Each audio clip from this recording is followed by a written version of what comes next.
Assalamualaikum warahmatullahi wabarakatuh. Waalaikumsalam warahmatullahi wabarakatuh. Alhamdulillah binikmatihi tatimmus sholihah wassalatu wassalamu ala Rasulillah wa ala alihi wa sahbihi wa man tabi'ahu wa mawala. Rabbi shrah li sadri wa yassir li amri wa hlul 'uqdatam min lisani yafqahu qawli. Puji syukur marilah kita panjatkan kehadirat Allah Subhanahu wa taala. Salawat beserta salam semoga tetap tercurahkan kepada Nabi Muhammad sallallahu alaihi wasallam, kepada keluarganya, sahabatnya, dan mudah-mudahan sampai kepada kita selaku umatnya. Bapak Ibu guru SMA N 1 Mangunjaya yang saya hormati, terima kasih atas kehadirannya untuk mengikuti kegiatan aksi nyata modul 1.4 tentang budaya positif. Kegiatan ini merupakan rangkaian dari program pendidikan guru penggerak. Jadi sekali lagi terima kasih atas kehadirannya. Semoga materi tentang budaya positif ini bisa saya tularkan dan bisa diterapkan di sekolah. Untuk kegiatan aksi nyata budaya positif ini dengan saya untuk berdiri.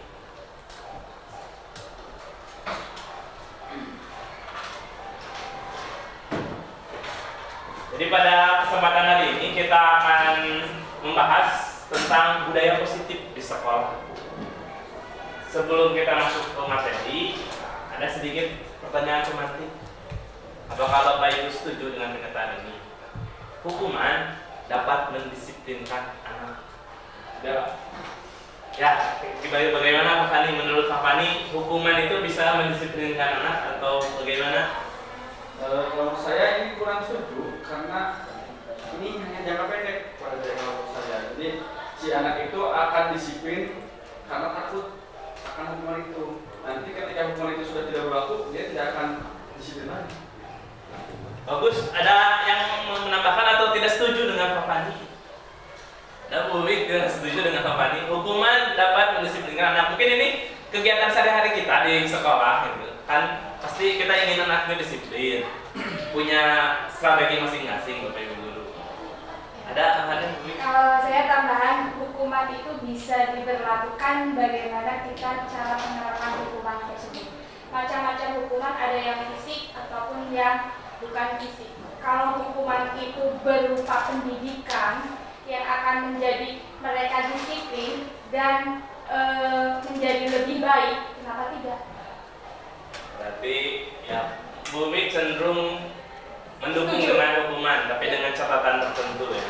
Ya, terus kita lanjut. Lalu bagaimana kita bersikap sebagai guru ketika menemui siswa yang melanggar peraturan? Kalau memang tadi Pak Fani tidak setuju dengan hukuman tersebut, terus kalau mau bersikap terhadap siswa yang melanggar peraturan terus gimana? Kalau menurut saya, yang harus kita lakukan yang pertama adalah dasarnya setiap siswa melakukan apapun itu, baik yang baik maupun yang buruk, itu pasti ada alasannya. Ya. Pasti ada alasannya untuk memenuhi keinginan atau kebutuhan hidupnya. Maka dari itu saya akan menemui siswa tersebut dan menanyakan, mengapa kamu melakukan hal tersebut dan apa alasannya. Pasti ada alasannya dan ada tujuannya. Tidak mungkin dia melakukan sesuatu tanpa alasannya yang jelas. Solusinya apa? Jadi kita mau nanti diberi penjelasan bahwasanya ini kurang penampilan dan sebagainya, karena saya percaya ada teori bahwasanya setiap siswa itu memiliki kebutuhan masing-masing. Itu mulai dari ingin diakui, ingin dihargai, kemudian kebutuhan ekonomi dan sebagainya. Bagus terhadap pendapat Pak Fani. Nah, ini sebagai pengantar saja. Dan pengantar inilah yang mengantarkan kita pada ide tentang budaya positif. Bagaimana kita menerapkan budaya positif di sekolah. Nah, untuk topik yang akan kita bahas pada pertemuan sekarang, yang pertama tentang disiplin positif dan nilai-nilai kebajikan universal. Yang kedua, teori motivasi, hukuman dan penghargaan, serta restitusi. Yang ketiga, keyakinan kelas. 4, kebutuhan dasar manusia dan dunia berkualitas. Nah, nanti kebahas ya tadi apa yang disampaikan oleh Pak Fani, bahwa siswa itu punya kebutuhan. Lalu yang kelima, 5 posisi kontrol, dan yang keenam, segitiga restitusi. Kita mulai dari disiplin positif dan nilai-nilai kebajikan universal. Sebelum kita masuk lebih dalam seperti apa sih disiplin positif itu, ini ada sedikit kegiatan, ya, kegiatan kelompok nanti berpasangan untuk simulasi bagaimana paradigma kita itu bisa dirubah. Silakan cari pasangannya. Pasnya ini nih. Kurang badannya. Kurang badan. Gak apa-apa kawan. Ya lah.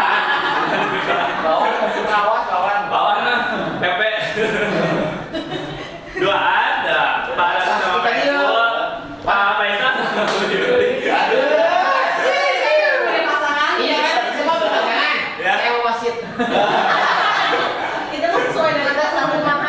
Nah, tugasnya Kita buka-buka. nanti yang seorang berperan sebagai A, yang seorang lagi berperan sebagai B.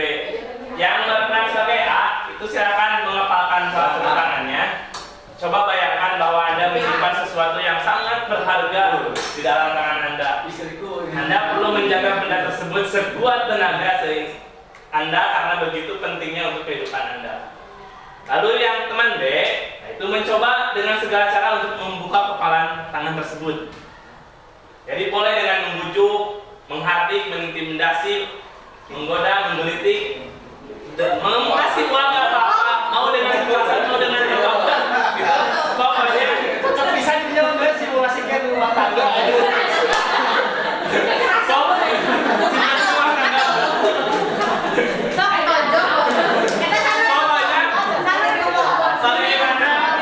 bagaimana rekan Anda bisa merelakan untuk membuka tangannya, ya. Itu terserah mau dengan cara apa, terserah sampai bisa dibuka atau memang tidak berhasil sama sekali silakan.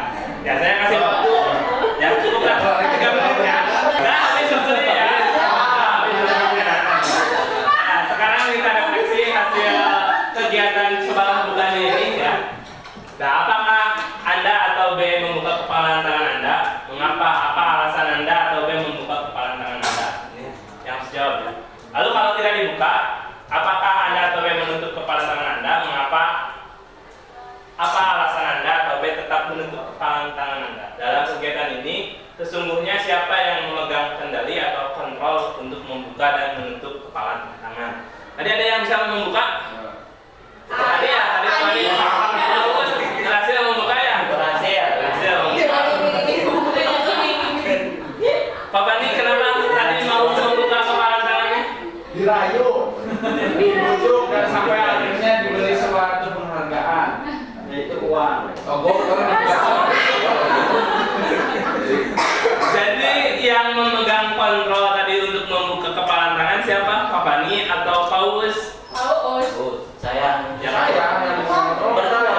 memegang Pak Bani tetap yang punya kepala tangan. Tadi siapa yang tidak bisa membuka? Bu Hani, kenapa tidak bisa membuka? Dari paksa, Oh. tapi saya tidak mau membuka gitu, meskipun dengan kekerasan saya nggak mau buka karena tidak mau dengan kekerasan. Jadi siapa yang memegang kontrol? Saya Yang memegang kontrol? Yang mengapalkan tangan. Nah, dari sini ada perubahan paradigma tentang teori kontrol.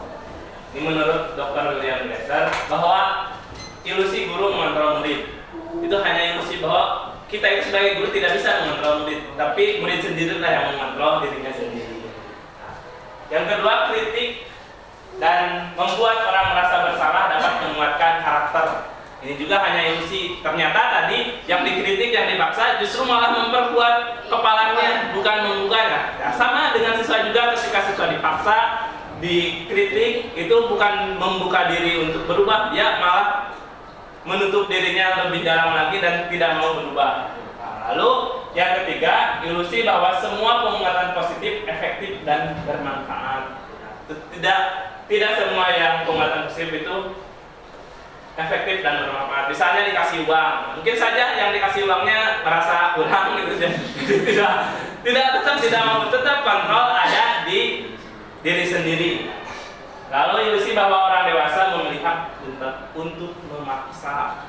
Ternyata tadi juga walaupun dipaksa, ternyata lawan pasangan kita atau murid kita itu tetap dia yang punya kontrol pribadinya, tidak bisa dipaksa oleh orang dewasa. Demikian juga dengan orang tua dan anaknya. Tetap ketika seorang anak itu tergerak mau berubah, itu hasil dari kontrol dirinya sendiri, bukan karena paksaan. Bukan karena paksaan dari orang dewasa tersebut. Nah, ini beberapa perubahan paradigma tentang teori kontrol. Yang tadinya teori kontrol itu berada di pihak yang membujuk atau memaksa, sekarang teori kontrol itu ternyata ada di pihak yang dirinya sendiri, murid itu sendiri. Nah, inilah yang kita harus rubah. Jadi perubahan paradigma stimulus respon menjadi teori kontrol. Kalau selama ini paradigma untuk penerapan disiplin itu stimulus respon. Jadi kalau anak mau berubah, dikasih sesuatu atau dikasih hukuman tertentu, itu mau berubah. Sekarang itu dirubah paradigmanya menjadi teori kontrol. Cirinya, teori kontrol itu kebutuhan kita berbeda. Jadi kita harus mengenal karakteristik tiap anak. Lalu setiap orang memiliki gambaran berbeda. Artinya semua orang melihat hal di stimulus respon itu semua orang melihat hal yang sama. Ya, tidak bisa itu ya. Semua orang punya logika masing-masing. Kita harus bisa memahami itu.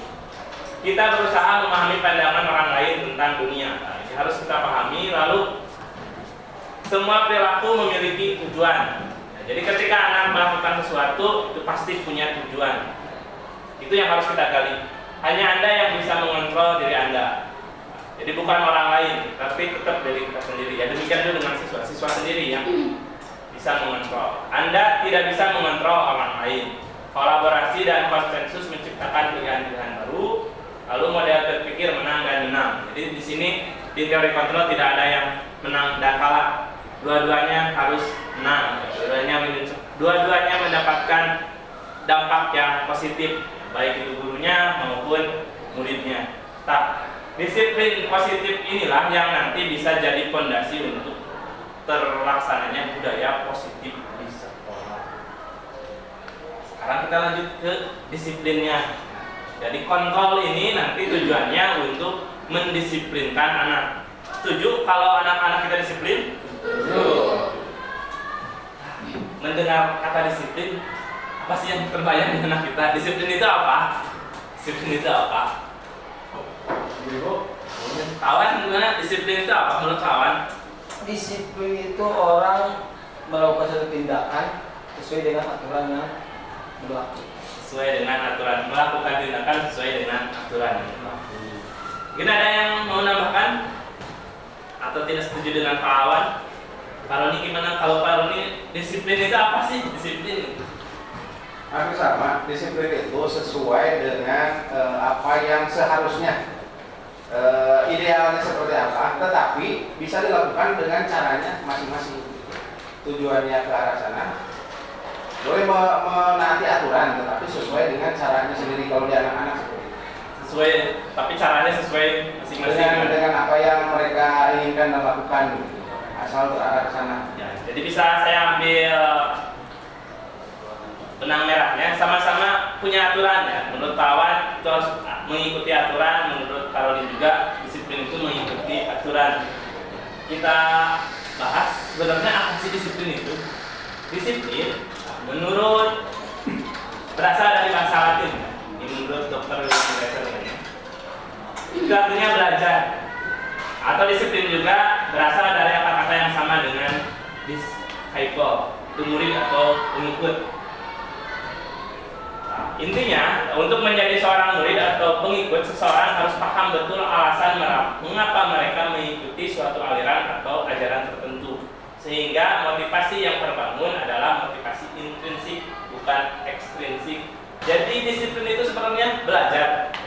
Belajar untuk mengikuti sesuatu atau nilai-nilai kebajikan tertentu dengan motivasi dari dalam diri sendiri. Kalau masih disuruh, masih dipaksa, itu belum disiplin. atau masih diiming-imingi oleh penghargaan atau hukuman, berarti itu belum disiplin. Kalau yang namanya disiplin itu sudah ada kontrol dari dalam dirinya sendiri, itu baru dikatakan disiplin ya. Jadi seseorang belajar untuk mengikuti sesuatu ya, ajaran tertentu atau peraturan tertentu dengan motivasi intrinsik dari dalam diri. Di sini ada disiplin positif. Ini disiplin positif diantaranya pernah dikemukakan oleh murid-muridnya Socrates dan Plato. Lalu disiplin diri dapat membuat seorang menggali potensinya menuju kepada sebuah tujuan mulia, sesuatu yang dihargai dan bermakna.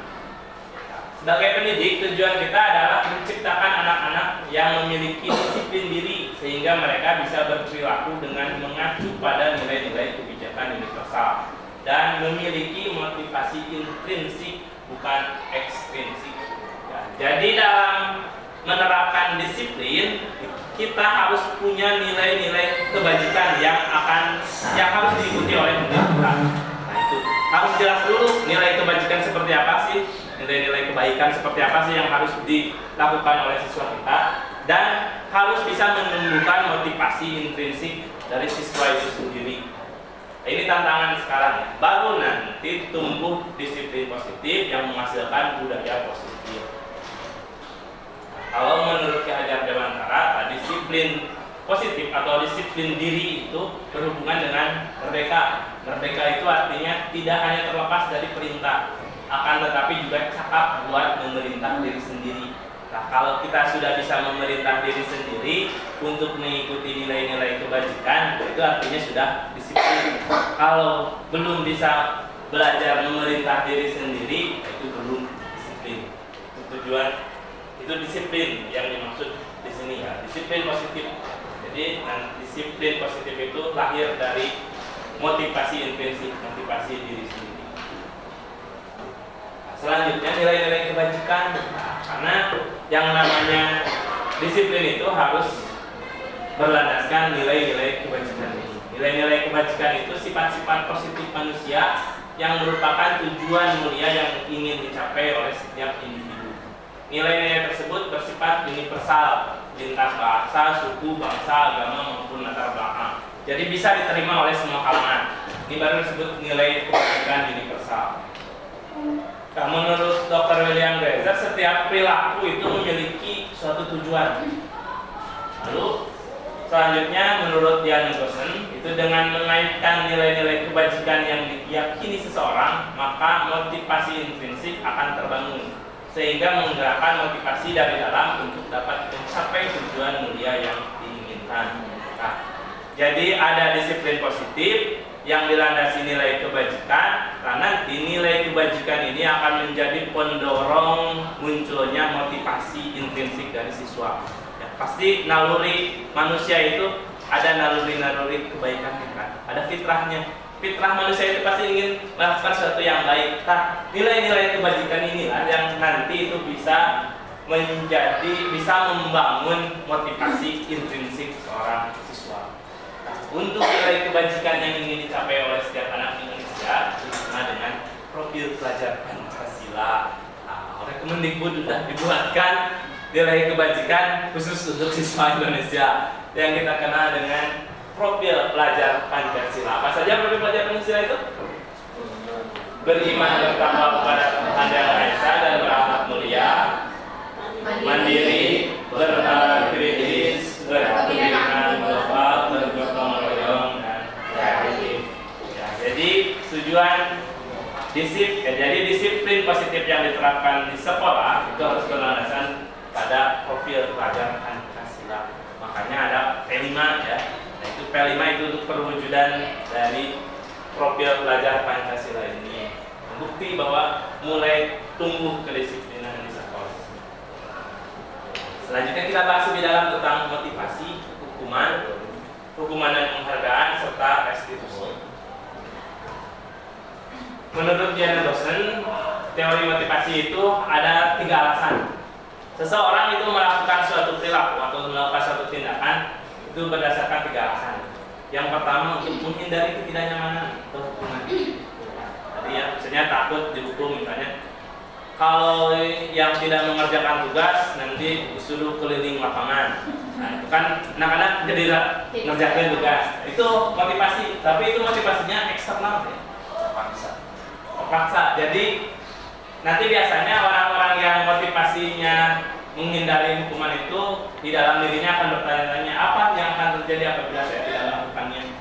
Kalau tidak terjadi apa-apa, ya buat apa dikerjakan? Nah, gitu ya. Biasanya seperti itu. Itu orang yang motivasinya baru sampai sini. Lalu motivasi yang kedua untuk mendapatkan imbalan dari orang lain atau institusi. Misalnya kalau kamu nilainya 100 nanti akan umroh, akan mendapatkan coklat, misalnya. Baru ngerjain benar-benar ya. Atau kalau yang pertama selesai nanti dikasih bintang.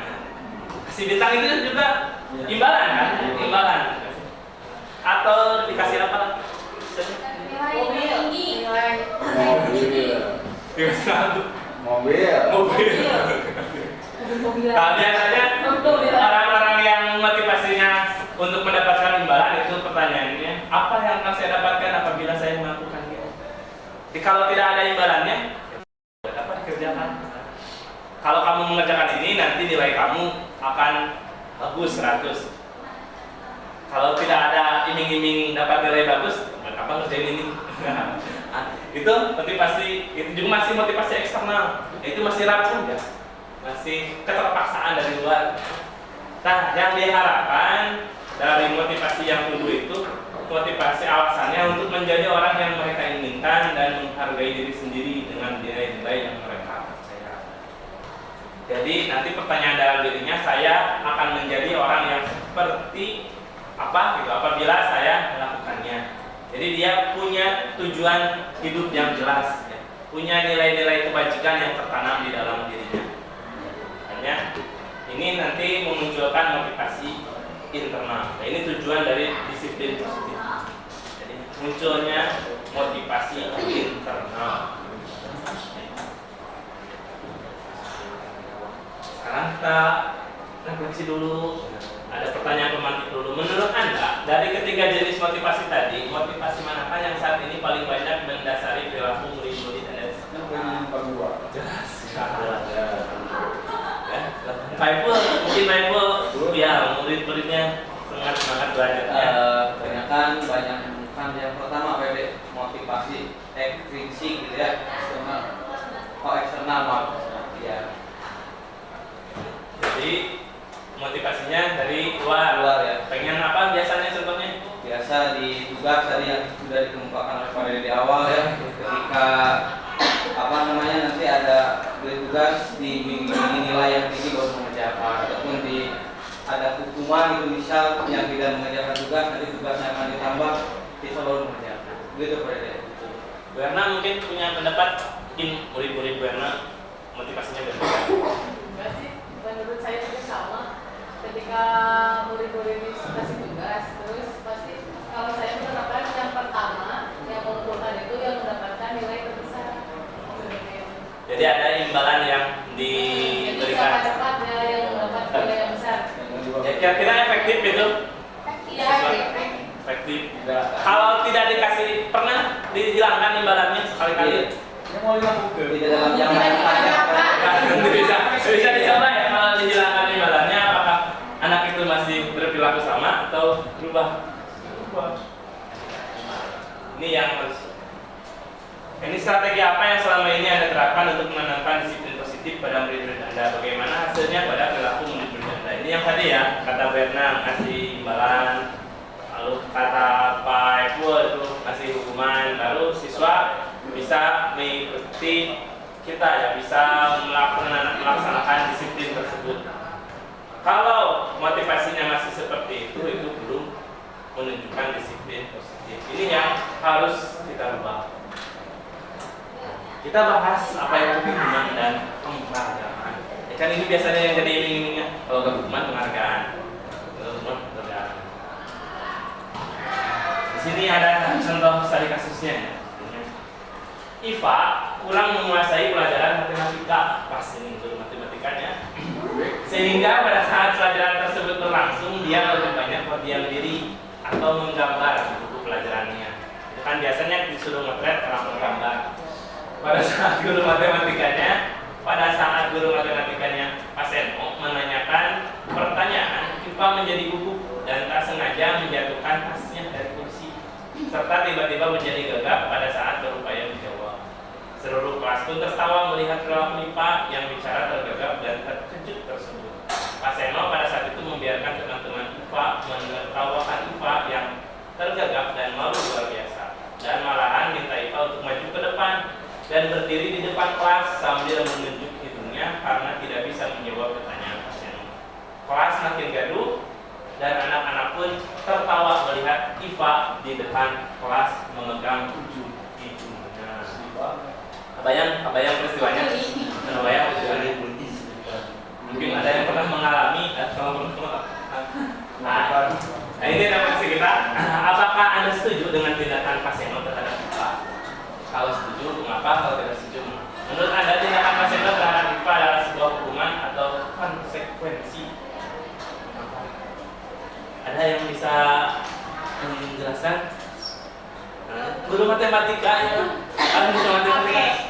Saya akan mencoba menjawab. Kalau menurut saya, tindakan Pak Seno terhadap IPA saya tidak setuju. Mengapa? Itu akan menjadi suatu tekanan mental, karena belum tentu setiap siswa itu mentalnya itu mental tembok. Ya, mental tembok teh semuanya. Jadi dia itu ada yang cuek, ada yang biasa ada yang langsung terpuruk. Nah, mungkin dia IPA itu bisa saja menjadi lebih terpuruk. Itu. Kalau menurut Anda tindakan Pak Seno terhadap IPA adalah sebuah hukuman atau konsekuensi, mengapa? Itu kalau menurut saya adalah suatu hukuman. Mengapa? Karena di situ memperlakukan si IPA itu tidak wajar sebagai kita seorang pendidik. Terima kasih Bu Dewi sebagai guru matematika, mungkin punya pengalaman privilege sama seperti itu. Nah, Gimana Paulus? Kalau menurut Paulus? Menurut saya setuju tidak dengan Pak Seno? setuju, karena seorang guru tidak setuju. Karena seorang guru kalau emang siswa tidak bisa menjawab, alangkah baiknya ya dijelaskan dulu jawabannya seperti apa gitu. Jadi jangan langsung menunjuk bahwa kamu salah begini. Jadi akhirnya kalau zaman sekarang gitu seperti itu, besoknya siswa tersebut tidak akan pernah sekolah gitu. Karena dan itu. Kemudian yang kedua, menurut saya itu bukan hukuman, itu adalah sebuah konsekuensi gitu ya. Memang kalau hukuman kan beda dengan konsekuensi kalau menurut saya gitu. Itu bukan hukuman, itu konsekuensi, karena dia tidak bisa menjawab. Mungkin dia bisa sebetulnya, cuma karena gugup atau gimana, jadi itu bukan hukuman kalau Kalau konsekuensi, kita bahas seperti apa sih hukuman dan konsekuensi ini. Sebelum kita ke pengertiannya, ya, kita analisis dulu ya seperti apa maksudnya. Bisa kelihatan tindakan guru mencatat 100 kali di dalam kalimat saya tidak akan terlambat lagi karena terlambat ke sekolah. Hukuman atau konsekuensi? Hukuman. Tadi menghadiri lapangan basket 2 kali karena terlambat hadir di sekolah. Hukuman. Membersihkan coretan yang dibuatnya di meja tulis. Konsekuensi.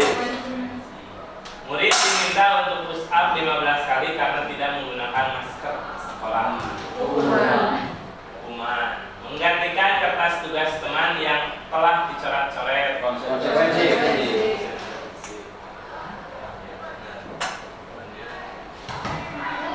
Kita lanjut. Berjemur di lapangan basket pukul 12 siang karena mengobrol dengan teman. Murid diminta bertelanjang kaki sepanjang hari karena tidak menggunakan sepatu warna hitam sesuai peraturan sekolah. Berdiri di depan kelas sambil mengangkat kaki satu karena tidak bisa menjawab pertanyaan. Hukuman. Membersihkan tumpahan air di meja tulis karena tersenggol pada saat belajar. Kehilangan 10 menit jam istirahat untuk mengerjakan tugas karena terlambat datang dan tertinggal pelajaran. Konsekuensi. Kita lihat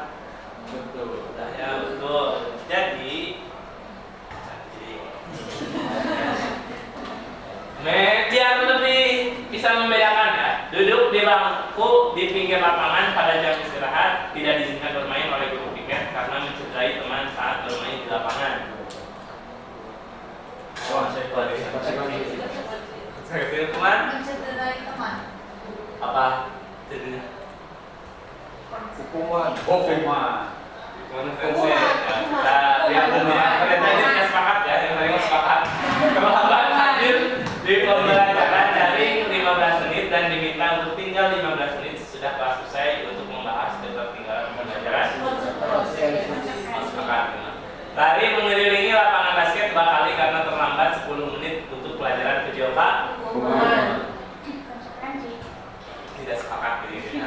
Membersihkan WC sekolah karena mematahkan pensil kawannya. Berarti 2 yang tidak sepakat ya. Ternyata duduk di bangku di pinggir lapang pada jam istirahat tidak diizinkan bermain oleh guru piket karena mencederai teman saat bermain itu konsekuensi.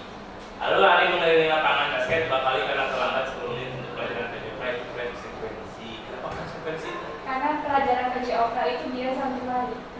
Karena itu berhubungan dengan materinya. Kalau pelajaran matematika terlambat 10 menit dilarikan, itu konsekuensi hukuman. Karena itu tidak ada hubungannya matematika dengan larinya. Kecuali mengukur jarak. Tahu kerjaan.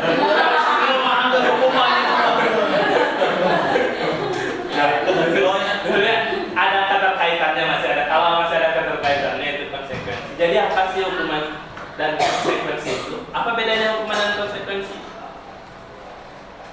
Nah, paling tadi bisa membedakan.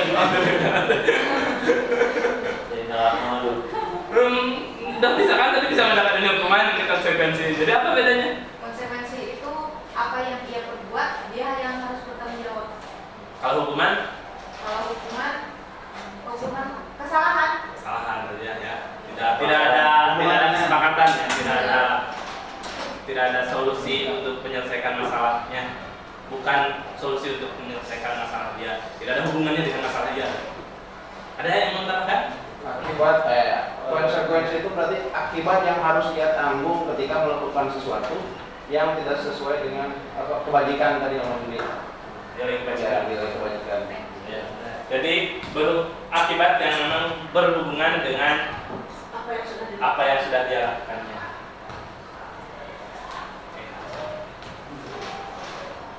Lalu mana yang terbaik? Hukuman atau konsekuensi? Konsekuensi. Untuk menerapkan disiplin, hukuman atau konsekuensi? Konsekuensi. Jadi anak harus menyadari apa yang dia akan dapatkan ketika melakukan sesuatu yang tidak sesuai dengan nilai kebajikan gitu ya. Sesudah ada kesepakatan ya. Kalau konsekuensi itu sudah ada kesepakatan. Kalau hukuman itu tidak ada kesepakatan apa-apa, ujung-ujung dihukum ya.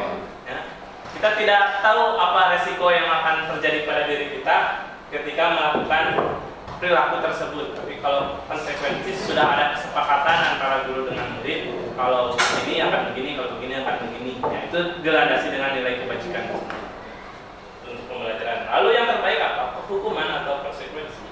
Ini Yang terbaik restitusi. Yang terbaik adalah Restitusi. Yang terbaik itu restitusi. bukan hukuman dan konsekuensi. Tapi konsekuensi itu masih dalam koridor disiplin positif. Kalau hukuman itu tidak tergolong sebagai disiplin positif. Kalau konsekuensi itu masih disiplin positif. Tapi harus ditingkatkan lagi ke restitusi. Apa itu restitusi? Restitusi itu proses menciptakan kondisi bagi murid untuk memperbaiki kesalahan mereka, sehingga mereka bisa kembali kepada kelompok mereka dengan karakter yang lebih kuat. Jadi di sini ada kata kuncinya, menciptakan kondisi untuk memperbaiki kesalahan. Jadi mereka itu harus guru itu harus menciptakan kondisi agar siswa itu mau memperbaiki kesalahannya sesuai dengan nilai-nilai kebajikan yang sudah tertanam dalam dirinya.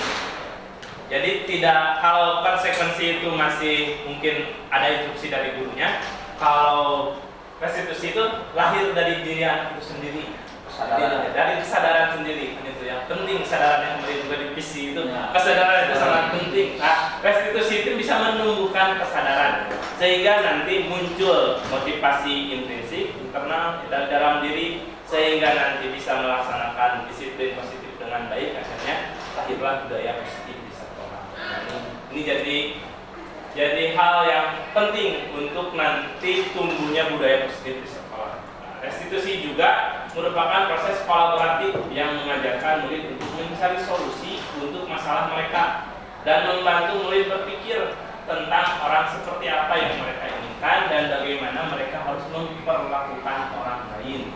Jadi di restitusi ini murid diajak untuk berpikir mencari solusi, jadi kolaboratif dengan gurunya. Jadi guru itu bukan sebagai pemerintah anaknya, tapi jadi kalau nanti istilahnya jadi manajer. Jadi diajak ngobrol sehingga murid itu bisa menggali jati dirinya sendiri, bisa menggali nilai-nilai kebajikan dalam dirinya sendiri, sehingga nanti akan tumbuh karakter yang baik dari murid tersebut. Bukan karena keterpaksaan atau karena keinginan mendapatkan sesuatu atau menghindari hukuman tertentu. Ini restitusi. Nah, jadi ciri restitusi itu bukan untuk menebus kesalahan, namun untuk belajar dari kesalahan. Nah, kalau tadi konsekuensinya masih menebus kesalahan, kalau restitusi mah belajar dari kesalahan. Jadi mereka yang menggali sendiri, kalau melakukan kesalahan seperti ini harusnya saya memperbaikinya seperti apa. Itu akan bisa terbawa terus sampai dewasa. Jadi ketika dia melakukan kesalahan, apa yang harus saya perbuat? Itu yang penting kan? Yang harus dibawa, jangan sampai kita itu seperti didikte terus sampai dewasa. Kalau kita melakukan kesalahan, kita bingung apa yang harus kita lakukan karena terbiasa ketika sekolah itu didikte kalau kamu melakukan ini, kamu akan begini, melakukan ini. Tidak terbiasa untuk menggali diri sendiri. Lalu memperbaiki hubungan, tawaran bukan paksaan. Restitusi itu menuntut untuk melihat ke dalam diri, mencari kebutuhan dasar yang mendasari tindakan. Nanti kita akan perdalam di kebutuhan dasar. Apa saja sih kebutuhan dasar manusia itu? Restitusi diri adalah cara yang paling baik. Nah, ini kalau levelnya sudah bagus ya, nanti tujuan akhirnya bisa merestitusi dirinya sendiri. Nah, kalau masih menjadi siswa ya, kita bantu restitusinya oleh guru. Restitusi fokus pada karakter bukan tindakan. Tadinya pada nilai-nilai kebajikan yang harus tertanam. Restitusi fokus pada solusi, bukan mencari siapa yang salah, tapi solusi yang bisa diberikan. Restitusi mengembalikan murid yang berbuat salah pada kelompoknya. Ya, jadi jangan sampai ketika dia buat salah dia jadi terasing, jadi malu, bahkan nggak mau sekolah, akhirnya keluar sekolah. Ya, tapi dengan restitusi ini anak itu diperbaiki mentalnya agar dia bisa bertanggung jawab terhadap apa yang dia lakukan sehingga bisa diterima lagi oleh kelompok. Nah, ini perbedaan antara hukuman, konsekuensi, dan restitusi. Nah, kalau hukuman ini identitasnya identitas gagal. Jadi ini yang tidak boleh saat ini dilakukan oleh kita sebagai seorang guru. Lalu yang kedua ini identitas sukses, itu berupa disiplin. Nah, disiplin ada dua, konsekuensi dan restitusi. Jadi konsekuensi masih dalam ruang lingkup disiplin juga, disiplin positif maksudnya. Masih disiplin positif juga yang masih baik untuk level-level awal yang bisa kita terapkan sebelum nanti ke level restitusi. Kalau memang belum bisa di level restitusi, minimal konsekuensi dulu. Jadi bedanya, kalau hukuman itu menyakitkan, sesuatu yang menyakitkan harus terjadi. Kalau konsekuensi sesuatu yang harus terjadi, hanya menumpahkan air, hilang kan? Apa ya? Itu harus itu ya. Kalau restitusi itu merupakan pilihan. Jadi siswa itu yang ditanya mau apa. Kalau misalnya airnya tumpah, apa solusi yang bisa kamu berikan? Misalnya, saya akan ganti mejanya, nggak apa-apa. Kalau misalnya, itu kan kalau udah lahir dari dalam diri bukan keterpaksaan ya, itu nggak apa-apa gitu. Karena pilihan dia, itu pilihan dia bukan paksaan dari guru, bukan pengarahan dari guru. Guru tidak memarahinya juga.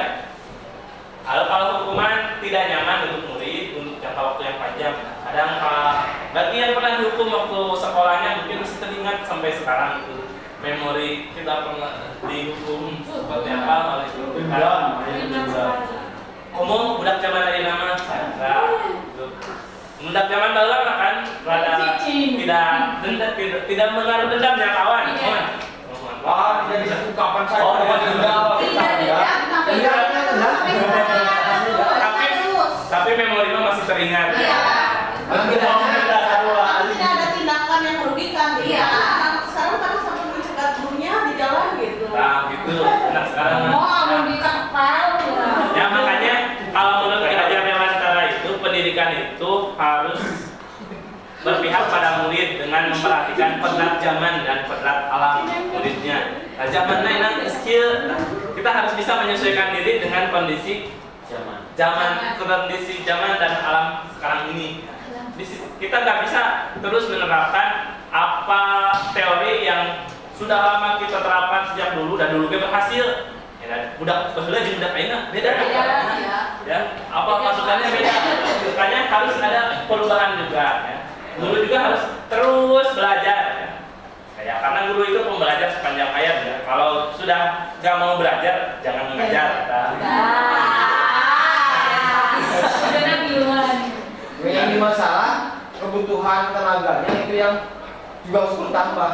Nah, teori dulu mah bisa satu orang guru menangani 20-30 anak dengan teori kekerasan. Tapi kalau dengan teori pendekatan seperti ini, yang Pak Dedek, gak mungkin satu orang guru mengajar 30 orang. Sekarang beda-bedanya 20 orang maksimal. Nah, Kita harus mendekati secara personal. sekarang ini. Yang secara personal mendekatinya. Betul. Itu kawan Itu perlu tenaga yang ekstra. ekstra.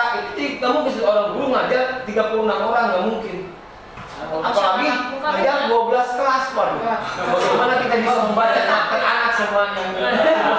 Itu tantangan kita ya. Jadi jam pelajarannya Nah, semoga dengan diskusi di sini ada jalan keluar untuk menyelesaikan semua itu. Lalu selanjutnya, kalau hukuman korban mendapatkan keadilan, dalam tanda kutip, kalau dalam konsekuensi korban bisa diabaikan, lalu si korban mendapatkan ganti. Lalu di hukuman murid akan tersakiti.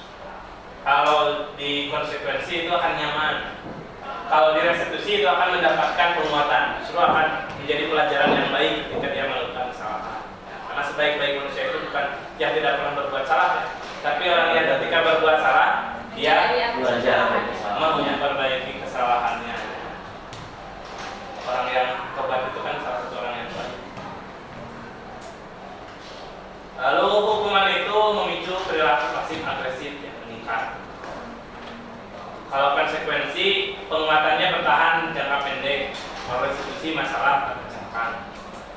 Lalu kalau hukuman sistem tidak akan berjalan bila murid tidak takut. Misalnya murid yang terlambat disuruh ngambil sampah, kalau tidak takut tidak ngambil sampahnya. Tetap mengulangnya ya. Memerlukan monitoring dan supervisi terus menerus dari guru kalau konsekuensi. Kalau restitusi, murid belajar bertanggung jawab untuk perilakunya. Lalu hukuman berlaku hanya pada sebuah institusi, tidak berlanjut pada kehidupan nyata. Nah, biasanya tidak ada bekasnya setelah keluar itu balik diri ke kehidupan awal. Ya kan biasanya kalau waktu sekolah itu disiplin, rajin, ya, karena harus datang sekolah jam 7 karena takut disetrap guru ya. Tapi setelah lulus sekolah ya bangun jam sarapan deh. Bangun jam iya santai ya. Atau misalnya kalau ketika sekolah mah mau belajar malam-malam karena harus ada tugas yang dikumpulkan. Karena kalau tidak dikumpulkan nanti dihukum oleh gurunya. Beres sekolah mah ada keluar sekolah ya kasih tugas anak bebas. Jadi itu yang tidak diharapkan di dunia pendidikan. Yang diharapkan itu apa yang dilakukan di sekolah itu bisa berdampak dalam jangka waktu yang panjang. Ini yang diharapkan dari dirinya itu. Jadi fokus pada pemecahan masalah dalam jangka waktu yang panjang. Lalu di hukuman itu peraturannya adalah kamu harus gini, nggak boleh gini, nggak boleh gini, nggak boleh gini. Hukuman. Lalu kalau konsekuensi apa peraturannya? Mampu kamu melakukannya, terima kasih. Jadi ada kesepakatan. Kalau misalnya mungkin Bapak Ibu juga sudah pernah membuat kesepakatan kelas, ya, untuk konsekuensi harus hadir tepat waktu, misalnya berdoa sebelum belajar atau mengerjakan tugas. Kalau tidak melakukannya, disepakati bersama, itu konsekuensi. Lalu kalau restitusi itu apa yang kamu yakini, apa yang bisa kamu lakukan bagi masalah ini? Siswanya sendiri di konseling yang tanya. Memang tadi tantangannya kata Pak Wan benar, ini butuh waktu ya, butuh waktu. Kalau apalagi kita SMA jumlah siswanya banyak. Ini nanti itu salah satu solusinya ya, kita harus bergerak bersama, kolaboratif. Semuanya harus kolaboratif. Kita guru di SMA itu jumlahnya juga banyak. Jadi jangan cuma mengandalkan guru BK cuma 4 orang harus menangani 1000 siswa ya. Wah, bayangkan ya. Guru wali kelasnya juga harus paham dengan restitusi, jadi bisa ikut bertindak. Guru mapelnya juga harus paham sehingga bisa ikut bertindak, sehingga bisa dihandle oleh semuanya. Tapi masalah gitu yang banyaknya masalahnya itu misalnya. Jadi bisa dibagi-bagi ke masalahnya. Masalah itu kolaborasi. Masalah orang yang bingung gitu. Masalah orang. Terlalu banyak masalahnya gitu. Yang masih dalam masalah dalam pembelajaran bisa ditangani oleh guru pembelajarannya dulu. Yang udah agak naik levelnya bisa ditangani oleh wali kelasnya. Nanti kalau emang udah naik nanti oleh guru BK-nya. Baru nanti oleh kesiswaannya, baru nanti oleh sekolahnya. Ya masalah juga turun tangan dalam restitusi ini ya. Karena ya ini harus kolaboratif. Karena kalau yang bertindak cuma guru BK saja atau kesiswaan saja, kan kebayang ada misalnya yang kesiangan, kita ada 100 siswa kesiangan. Ditanyaan hiji-hiji ya kesiswaan, kamu alasannya kenapa? Lalu solusi kamu untuk memperbaiki kesalahan apa? Sehingga kan nyampe ke maghrib. Itu belajar sepanjang hayat. Sampai maghrib. Jadi itu belajar sepanjang hari. Tapi kalau ada kolaborasi dari semua, itu bisa tertangani, nanti dibagi-bagi. Jadi ini bisa ditangani. Oh ini mah kebenaran anak, ini udah periksa kali mungkin ada masalah apa bisa hari dikasih guru mata pelajaran jam pertama, nah ya kasihkan. Oh ini mah ada beberapa kali kualitasnya, karena udah beberapa guru yang punya masalah dengan dianya, itu wali kelasnya. Ternyata lebih meningkat lagi bisa oleh guru BK-nya. Nih di sini pentingnya kolaborasi. Lalu hukuman itu murid akan membenci peraturan. Jadi dia tidak sadar dengan peraturan. Ya, gak suka dengan peraturan itu ya. Masuk jam 7, gak suka dengan peraturan itu. Harus pakai dasi hari Senin, harus diurut. Harus pakai topi.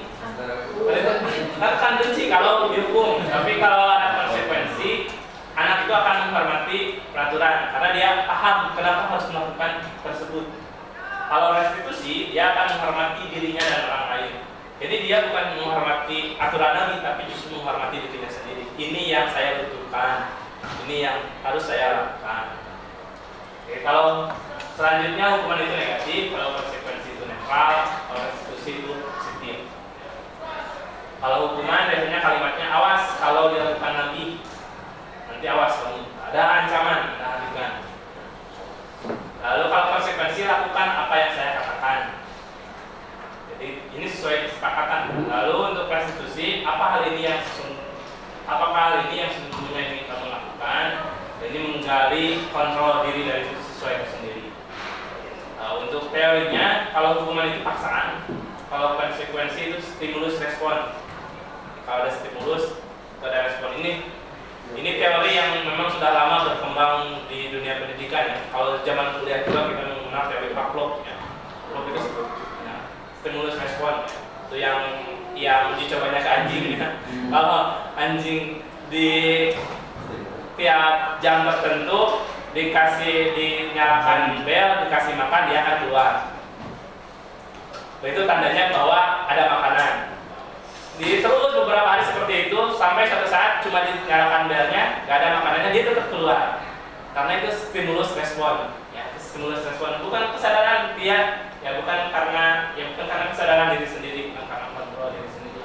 Nah, model seperti ini, teori seperti ini, teori stimulus respon ini diubah sekarang menjadi teori kontrol. Jadi harus lahir dari diri siswa itu sendiri. Karena ya memang tantangan jalur seperti itu. Lalu mendorong menyalahkan diri kalau hukuman. Konsekuensi mendorong kepatuhan, kalau restitusi mendorong disiplin positif. Hukuman konsep diri buruk, konsekuensi konsep diri baik, restitusi konsep diri kuat. Kalau hukuman siswa itu menyembunyikan kesalahan, belajar menyembunyikan kesalahan. Konsekuensi belajar taat peraturan, kalau restitusi belajar memecahkan masalah. Lalu hukuman itu mencoba mengontrol anak dengan penguatan negatif. Kalau konsekuensi mencoba mengontrol anak dengan penguatan positif. Kalau restitusi, anak paham bahwa dirinya sendiri yang pegang kendali kontrol. Dia yang pegang dirinya. Jadi yang harus tertanam itu nanti nilai kebajikannya itu. Jadi kebajikannya itu harus benar-benar tertanam sehingga mendorong motivasi intrinsiknya untuk berdisiplin.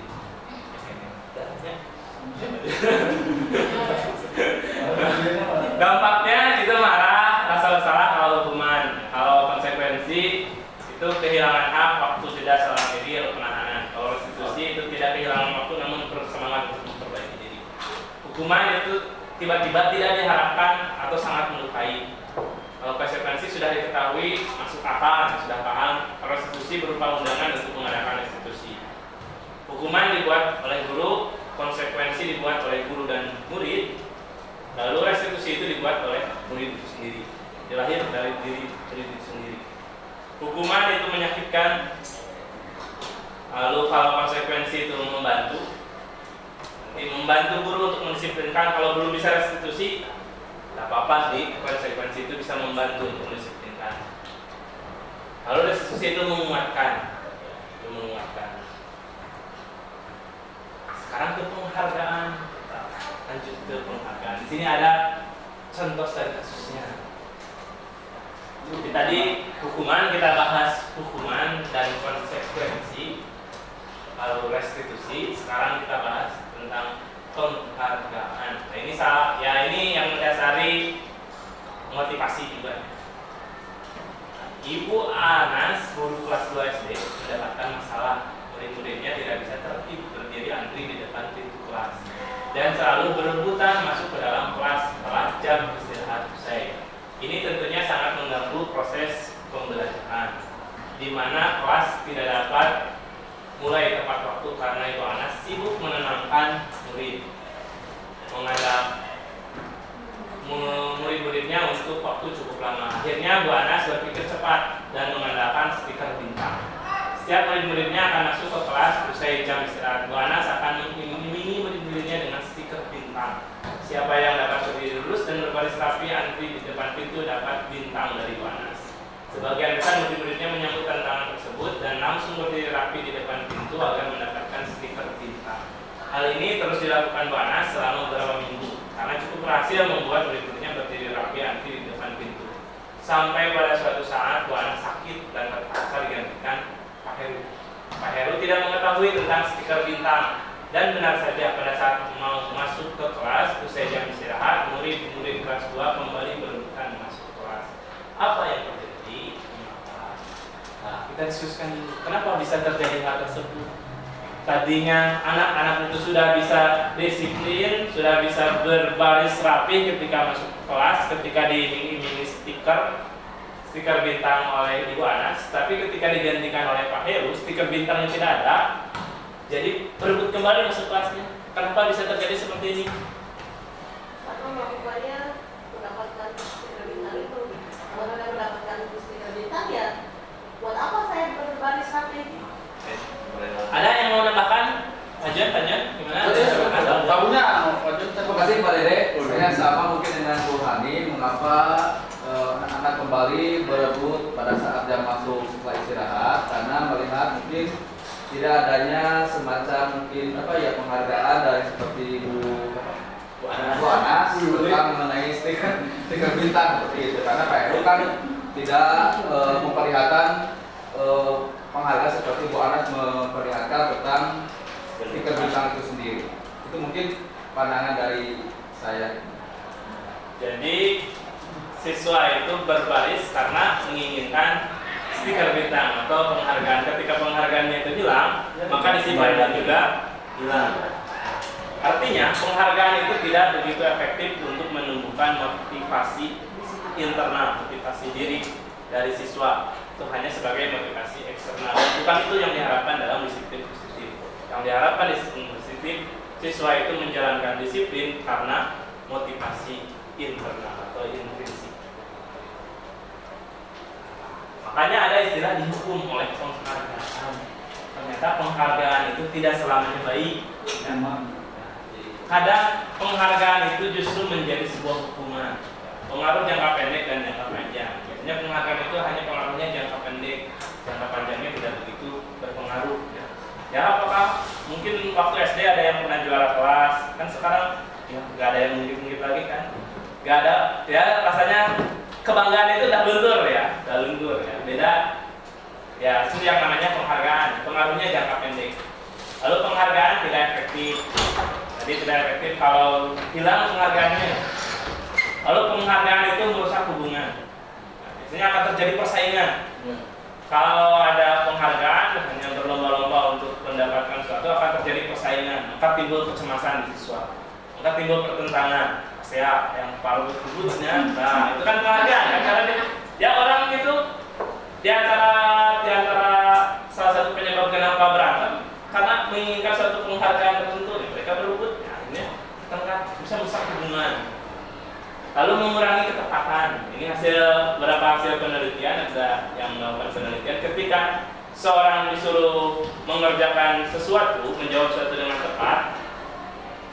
Jawaban pertama tepat, lalu dikasih hadiah. Jawaban selanjutnya ternyata jadi tidak tepat karena ya udah dapat hadiah ini, ngapain jawab yang bagus ke depannya ya? Udah dapat dia kan penghargaannya. Lalu penghargaan juga menurunkan kualitas. Ketika tidak mendapatkan penghargaan, jika kualitasnya bagus, ternyata setelah mendapatkan penghargaan, ya apa yang diharapkan itu ya sudah, ya asal jadi saja. Lalu penghargaan mematikan kreativitas. Jadi seorang itu acuannya penghargaan, tidak kreatif mengembangkan dirinya lebih. Lalu penghargaan itu menghukum. Ya, bagi yang tidak mendapatkan penghargaan, itu akan menjadi hukuman. So, yes. Penghargaan itu menghukum. Nah, biasanya kan kalau di kelas ada ranking 1, ranking 2. Bagi ranking 1 itu kebanggaan. Tapi bagi ranking 2 itu hukuman. Kenapa saya tidak ranking 1? Padahal udah bagus kan ranking 2, oke? Kita ranking 3 genap gitu ya. Tapi tetap itu pasti ada orang-orang kenapa dia yang ranking 1, kenapa tidak saya yang ranking 1? Ya, padahal itu kan menghukum. Itu kan jadi menghukum dirinya sendiri. Padahal dia sudah bagus sebenarnya. Lalu mengurangi motivasi dari dalam diri. Jadi yang motivasi dari dalam dirinya akan berkurang kalau terus dikasih penghargaan ya secara terus menerus ya, dia akhirnya ketergantungan dengan penghargaan tersebut. Ketika mau melakukan sesuatu ya harus ada imbalannya. Suka ada kan orang-orang seperti itu ketika kita disuruh melakukan sesuatu atau diberi tugas sesuatu, apa timbal baliknya buat saya? Apa untungnya buat saya? Nah, kan itu tertanam terus. Itu ya, jadi motivasi ekstrinsik terus menerus. Motivasi dirinya berkurang.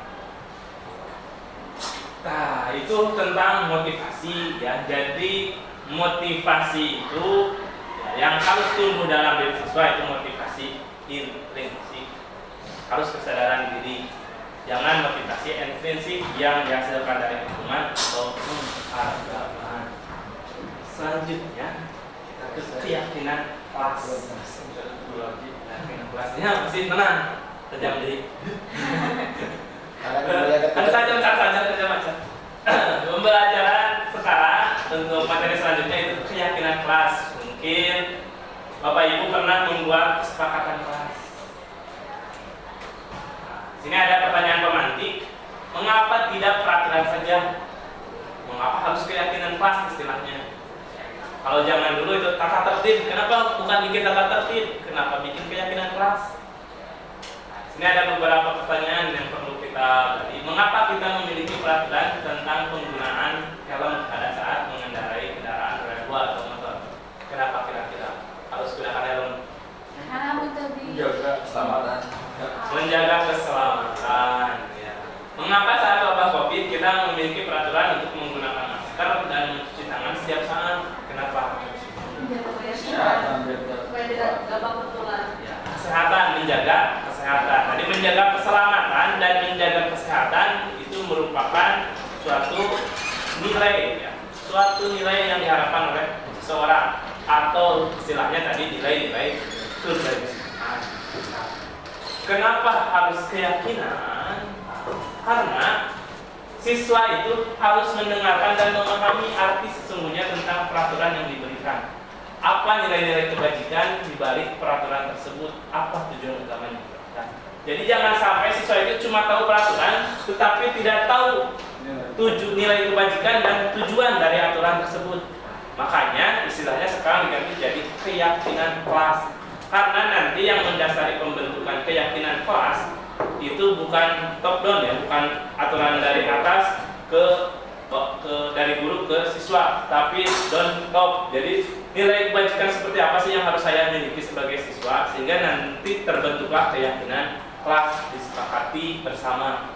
Nah, maka nanti ketika melaksanakannya pun diharapkan ada motivasi dari dalam dirinya sendiri, bukan karena keterpaksaan, bukan karena takut, bukan karena menginginkan sesuatu. Jadi nantinya tidak hanya sekedar mengikuti serangkaian peraturan-peraturan yang mengatur mereka tanpa memahami tujuan yang mulianya. Ini harus sampai kepada siswa itu tahu tujuannya apa, nilai-nilai kebajikan yang dibalik peraturan itu seperti apa. Makanya istilahnya keyakinan kelas. Ini dari keyakinan diri siswa terhadap nilai-nilai kebajikan tersebut. Nah, jadi di lingkaran paling kecil itu ada peraturan kelas. Nanti setelah peraturan kelas itu ada keyakinan kelas. Kalau sudah keyakinan kelasnya sudah terbentuk, nanti akan menghasilkan lingkungan yang positif. Kalau lingkungannya sudah positif, nanti akan menghasilkan budaya positif. Ini tujuan akhirnya tadinya. Kita itu sedang membahas budaya positif. Di sini, jadi jangan cuma sampai di peraturan kelas, tapi harus jadi keyakinan kelas. Caranya siswa itu harus paham dengan nilai-nilai kebajikan dan tujuan dari peraturan tersebut. Nah, sekarang ini ada contoh yang mana yang merupakan keyakinan kelas. Itu TK Dharma Wanita Persatuan 1. Sekarang kelas datang tepat waktu, mengucapkan salam, menjaga kebersihan sekolah, berdoa sebelum kegiatan, aktif dengan pembelajaran. Lalu ini yang kedua, kesepakatan kelas. Kami guru dan murid yang saling menyayangi. Kami murid yang semangat belajar, kami murid yang peduli dengan teman-teman. Biasanya kesepakatan kelas yang kita buat yang mana? Yang sebelah kiri atau sebelah kanan? Kiri. Sudah boleh ke kanan. Kiri. Nah, menurut Bapak mana yang keyakinan Bapak Ibu? Mana yang keyakinan kelas? Yang kiri, yang kesepakatan kelas TK Dharma itu, atau yang kanan ini? Kanan. Kenapa yang kanan? Tadi mengayomi bersama-sama. Kenapa duanya? Disusun bersama-sama guru dan siswa. Itu juga disusun sama. Ya, tapi kan dari mulai kalimatnya, penggunaan kalimatnya juga kami guru berarti bersama-sama. Jadi sepakat antara guru dan siswa itu harus saling menyayangi. Kami bersama-sama murid yang sangat semangat belajarnya. Ada tambahan? Kenapa? Tadi sepakat ini semuanya keyakinan kelas yang kanan? Ya. Sepakat yang kanan. Ada tambahan alasannya yang lainnya? Itu menunjukkan yang diucapkan dulu oleh Kiai Dewan Sarok ya, negara ingin satu produk, ingin maju bangun kaso ketulihan dari lagu. Jadi di sana sebutkan kami berarti yang pertama adalah guru yang memberikan contoh yang benar. Kalau guru udah kesiangan, anaknya insya Allah lebih kesiangan. Jadi guru itu harus jalan betul maksimal lebih logis udah ada di kelas itu yang utama. Kalau jadi teladan. Ya, ketika guru tanya lebih 10 menit, insya Allah anak 30 menit kesiangan. Benar. Ya tetap satu kuncinya adalah kita sebagai gurunya yang harus disiplin terlebih dahulu. Nah, kalau yang sebelah kiri itu apa? Kalau bukan keyakinan kelas? Peraturan kelas. Peraturan kelas. Berarti bisa membedakan peraturan kelas dan keyakinan kelas. Kalau yang sudah dibuat oleh Bapak Ibu, kesepakatan kelasnya berupa peraturan atau keyakinan? peraturan. Ini ya, apa namanya kalimat itu kan bukan menjaga kebersihan. Jadi apa yang dirasakan dari dalam hati murid dan guru itu kayak peduli kan bukan kegiatan apa ya, bukan itu kan berdoa gitu. Itu kan kalau peduli kan apapun yang dikerjakan itu pasti dengan kepedulian pasti akan bagus gitu. Terus semangat belajar, mau pelajaran apapun ya tetap semangat. Nah, di sini Ya, jadi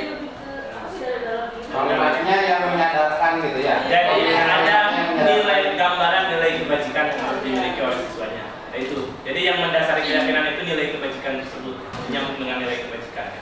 Jadi nilai kebajikannya itu harus terlihat, harus tergambar. Ya, seperti apa sih nilai kebajikan yang diharapkan dan tumbuh di siswa kita itu. Nah, ini kesepakatan, ini keyakinan kelas.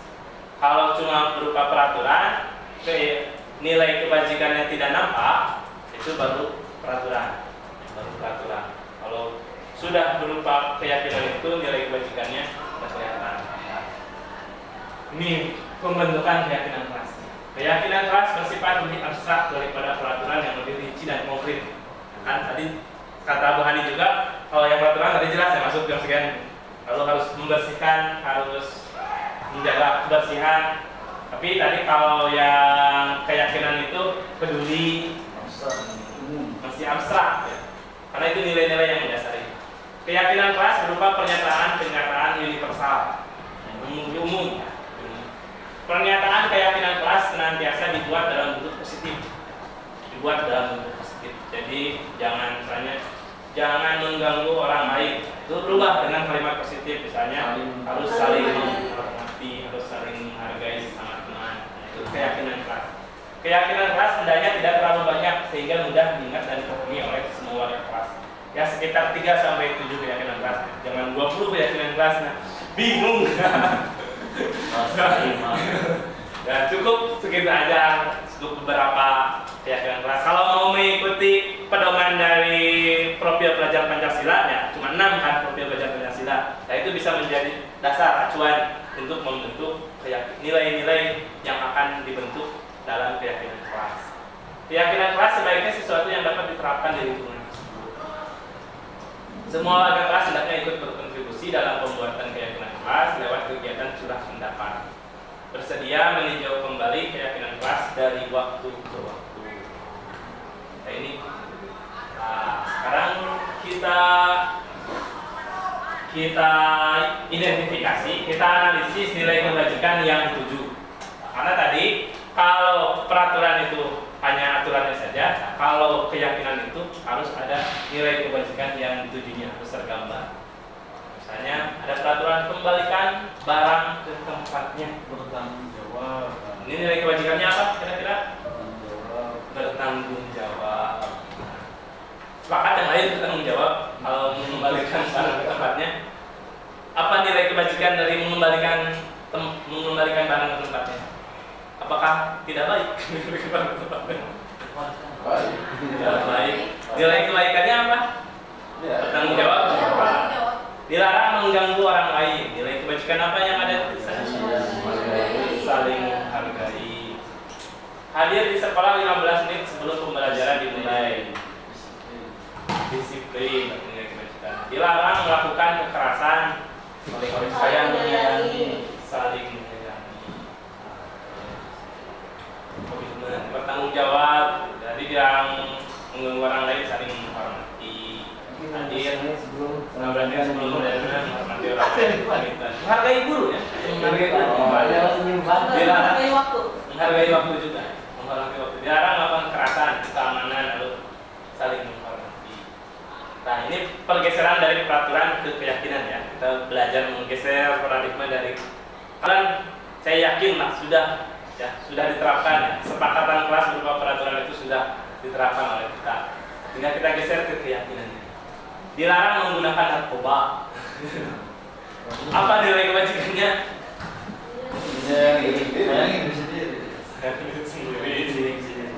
Kesehatan, peduli diri sendiri.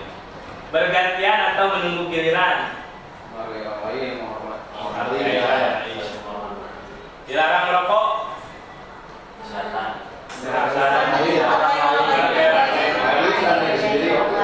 Gunakan masker. Menghargai orang lain. Berjalan di kelas dan koridor. Ya, menghormati orang lain. Kesehatan, narkoba bergantian, giliran. Orang lain berempati, dilarang merokok, kesehatan, menghormati orang lain, gunakan masker, kesehatan, berjalan di kelas dan koridor, keamanan, keselamatan. Nah, peraturan yang sudah kita buat di kelas itu harus kita geser menjadi nilai, harus tergambar nilai kebajikannya. Jangan sampai aturan itu, siswa itu tidak tahu apa sih gunanya aturan ini. Nah, itu yang maksud. Apa sih efeknya bagi diri saya peraturan ini? Tujuan utamanya. Jadi harus ada gambaran nilai kebajikan yang mereka dapatkan ketika mereka mengikuti peraturan tersebut. Peraturan itu juga tidak dilarang, tapi harus ditingkatkan. Kayak tadi konsekuensi itu tidak dilarang. Kita membuat kesepakatan kelas dengan konsekuensi tertentu itu tidak dilarang, tapi ada tingkatan yang lebih baiknya, yaitu restitusi. Konsekuensi masih boleh dilakukan. Misalnya tadi ada banyak kendala, itu belum memungkinkan menurut kawan, silahkan terapkan dulu konsekuensinya. Nanti setahap demi setahap tingkatkan ke restitusi. Demikian juga dengan keyakinan kelas. Peraturan kelas yang sudah kita buat ya jalankan. Nanti sambil ditanamkan keyakinan kelas. Lalu prosedurnya, ini untuk tata cara pembuatannya, mempersilahkan warga sekolah atau murid di sekolah untuk bercurah pendapat tentang peraturan yang perlu disepakati di sekolah. Lalu mencatat semua masukan di papan tulis atau di kertas besar. Susun keyakinan kelas sesuai prosedur pembentukan keyakinan kelas. Ganti kalimat yang dalam bentuk negatif menjadi positif. Tinjau kembali daftar curah pendapat yang sudah dicatat. Tinjau ulang keyakinan kelas secara bersama-sama. Setelah keyakinan sekolah atau keyakinan kelas selesai dibuat, maka semua warga kelas dipersilakan meninjau ulang dan menyetujui dengan menandatangani keyakinan sekolah atau kelas tersebut, termasuk guru dan semua warga. Keyakinan sekolah selanjutnya bisa diletakkan di dinding kelas di tempat yang mudah dilihat oleh warga sekolah. Ini keyakinan kelas ya. Jadi nanti ini kalau keyakinan kelas ini bisa diterapkan oleh kelas tertentu atau bahkan oleh sekolah, itu akan menjadi karakter yang muncul dari sekolah tersebut. Oh, barudak sekolah yang ramah. Itu kan akibat dari keyakinan kelas yang anak-anak sekolah ini mah sopan santun, sarapan. Itu kan mungkin ada nilai kebajikan yang diterapkan di sekolah itu yang berhubungan dengan sopan santun, sehingga tergambar semuanya. Nah, itu yang diharapkan tentunya dari penerapan keyakinan kelas ini. Ini contoh keyakinan kelas. Setiap anggota kelas perlu belajar, perlu senang, perlu melakukan tugas, sering refleksi pertama. Abstraknya, nggak jelas kayak peraturan harus masuk jam 7, jangan terlambat, dilarang buang sampah sembarangan, itu kan peraturan. Kalau keyakinan kelasnya seperti ini. Hanya hormat, kami meyakini bahwa sangat penting untuk menghormati semua orang dan barang milik orang lain. Keyakinan bekerja, kami meyakini bahwa sangat penting untuk mengerjakan segala pekerjaan yang diterima dan dimiliki. Kami meyakini bahwa sangat penting untuk merasa diterima pada satu kelompok dan saling peduli satu dengan yang lain. Jadi ini berupa keyakinan, contoh-contoh keyakinan yang bisa kita terapkan di kelas. Nah, sehingga nanti kita bisa beralih yang gini mah hadir tepat waktu, berpakaian rapi sesuai hari, berdoa sebelum sudah melakukan kegiatan, menjaga kebersihan, keluar dan masuk kelas, izin guru aktif dalam pembelajaran di kelas. Ini peraturan kelas bergeser menjadi kami guru dan murid yang saling menyayangi, murid yang cinta kebersihan lingkungan, semangat belajar. Hubungannya kan dengan mengerjakan tugas dan semangat belajar, saling menghormati. Nah, jadi ada perubahan dari peraturan ke keyakinan. Di sini intinya ada nilai kebajikan yang tergambarkan sehingga siswa paham manfaat atau tujuan nilai-nilai kebajikan yang akan mereka dapatkan ketika mengikuti keyakinan kelas tersebut.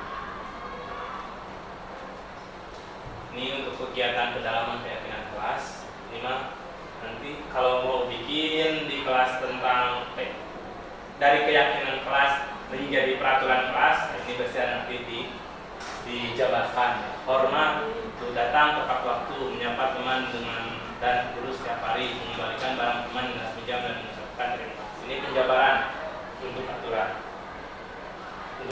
kelas. Nanti dari keyakinan ke peraturan. Ini kegiatan tampak seperti tadi. Kita ingin melihat siswa itu seperti apa, mendengar siswa itu seperti apa, siswa itu berperilaku seperti apa.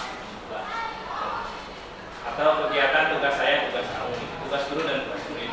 Guru tugasnya apa, murid tugasnya apa. Guru tugasnya bukan apa, guru tugasnya dan murid tugasnya bukan apa. murid ya, murid tugasnya bukan anak.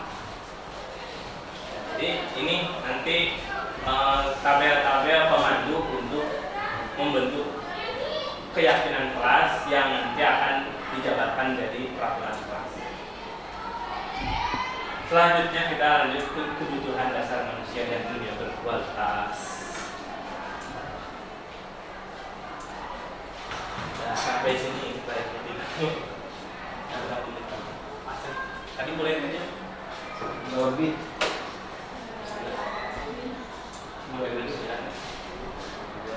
Kita lanjut ke kebutuhan dasar manusia dan dunia berkualitas. Seperti tadi, setiap perilaku siswa itu, setiap perilaku manusia itu pasti didasari atas kebutuhan dasar. Jadi mereka itu secara naluri manusia itu ingin memenuhi kebutuhan dasarnya. Contohnya ini pertanyaan pembanding. Ibu Ambar, guru wali kelas 2A di SD Pelita Hati, sedang bingung menghadapi ulah salah satu murid di kelasnya, Doni. Beberapa anak di kelas 2A telah datang padanya dan mengeluh Doni yang seringkali meminta bekal makan siang mereka dengan paksa. Jika Anda menghadapi situasi seperti Ibu Ambar, apa yang akan Anda lakukan?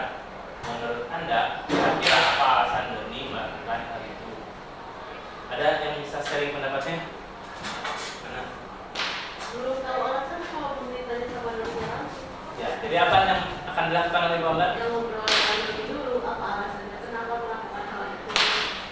Lalu kita cari sebenarnya akar masalahnya dari mana itu. Sip, benar. Ibu guru PKN. Jadi kebetulan mau bangun bisa ya. Ya kan bisa jadi. Ya, nah kira-kira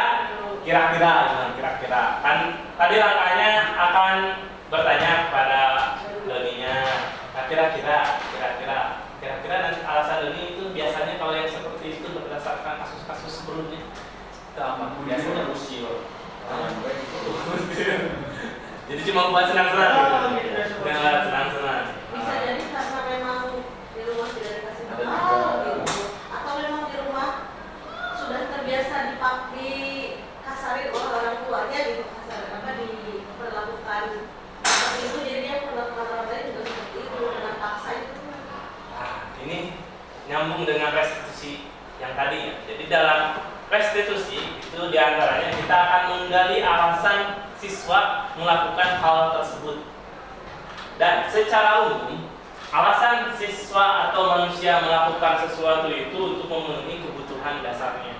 Kebutuhan dasar manusia itu ada 5. Yang paling utama itu bertahan hidup, pastinya bertahan hidup. Lalu yang kedua penguasaan. Dia ingin menguasai sesuatu atau ingin menguasai sesuatu, menguasai orang, menguasai materi, menguasai pelajaran, penguasaan.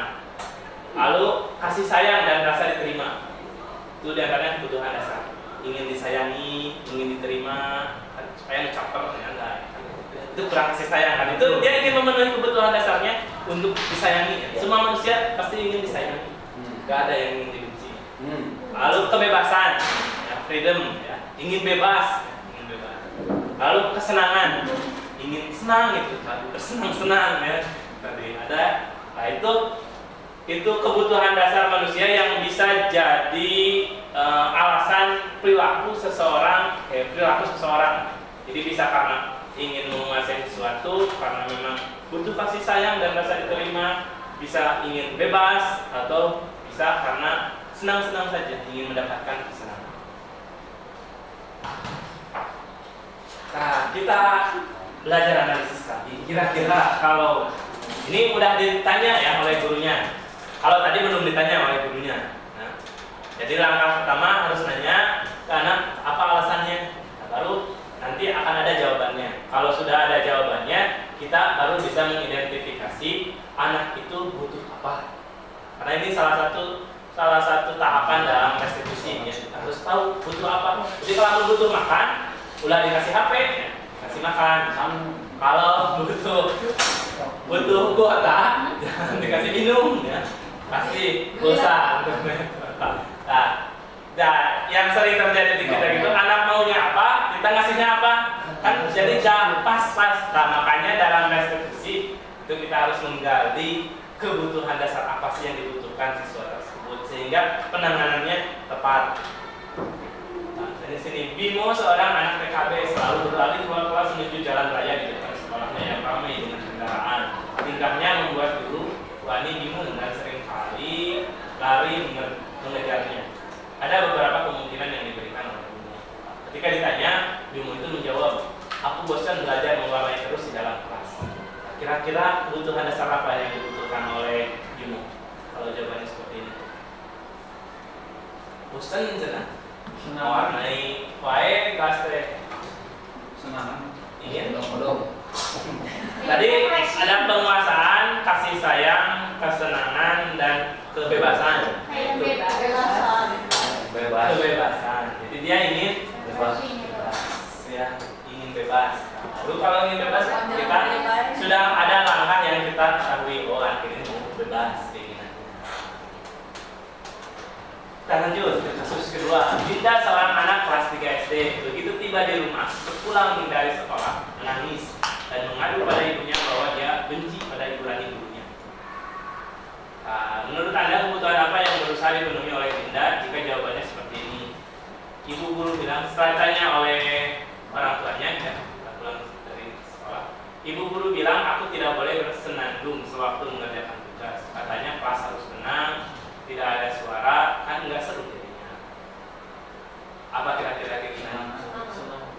Dia ingin kesenangan, Jadi, ini kebutuhan dasar yang harus dipenuhi dari Dinda.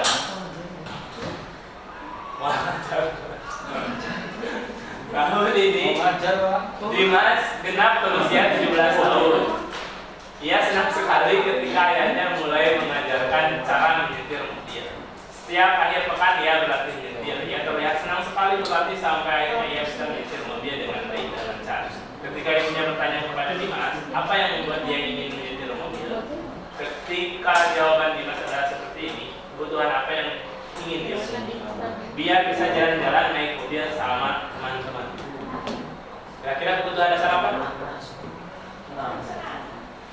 Ingin jalan-jalan naik mobil bersama teman-teman.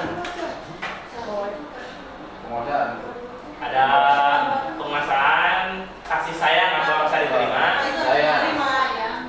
lalu kebebasan dan kesenangan. Ini artinya rasa diterima. Jadi dia ingin diterima oleh teman-temannya, ingin punya teman. Kayaknya aku ketemu bisa mobil trek. Oh, di siapa mah bagus ngajak naik mobil kan suka ada lagi kan. Jadi diterima oleh teman-temannya. Ya, diterima oleh teman-temannya. Jadi salah satu kebutuhan dasar yang ingin dia jawab. Ya. Kalau dia tidak bisa menyesuaikan dengan temannya, ya dia akan terasingkan. Kasih sayangnya tidak dia dapatkan. Makanya nanti kalau seperti itu ya solusinya ya harus diberi kasih sayang. Diberi kasih sayang. Kalau ini agak panjangnya kasusnya. Ihsan, siswa kelas 10A SMA karakter media. Ia anak yang pendiam dan pemalu. Selama jam istirahat, ia lebih banyak membaca buku di perpustakaan dan berdiam diri di kelas. Hari itu adalah hari ketika meeting lomba debat antar SMA yang juga diikuti oleh tim debat SMA karakter media.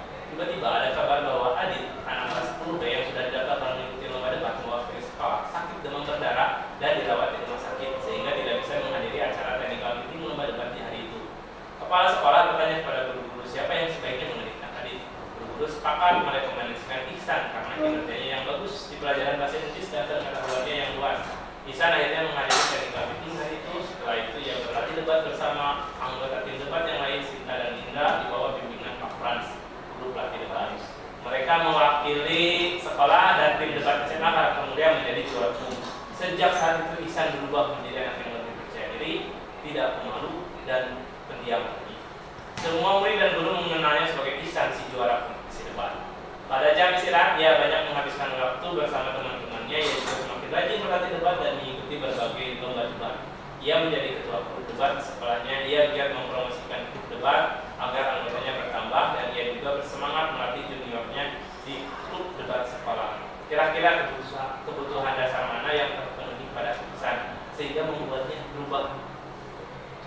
Tadi poinnya penguasaan, kasih sayang atau rasa diterima, kebebasan dan kesenangan, kebutuhan dasar. Kira-kira yang mana?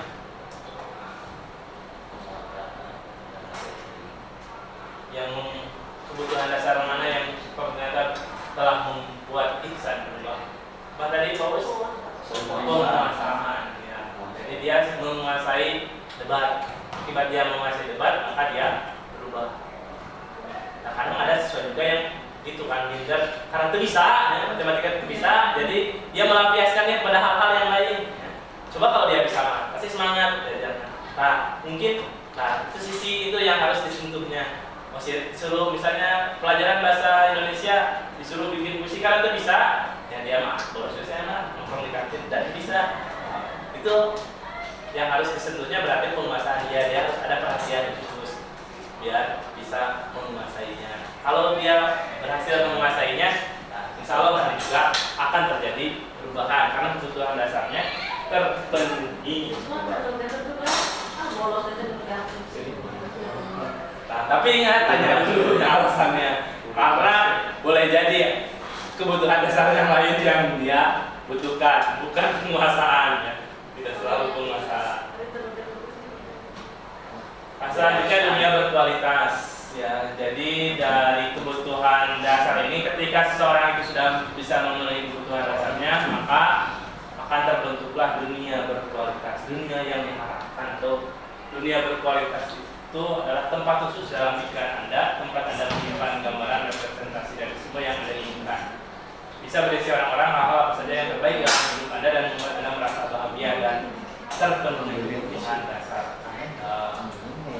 Ini dunia berkualitas. Itu tujuan ya.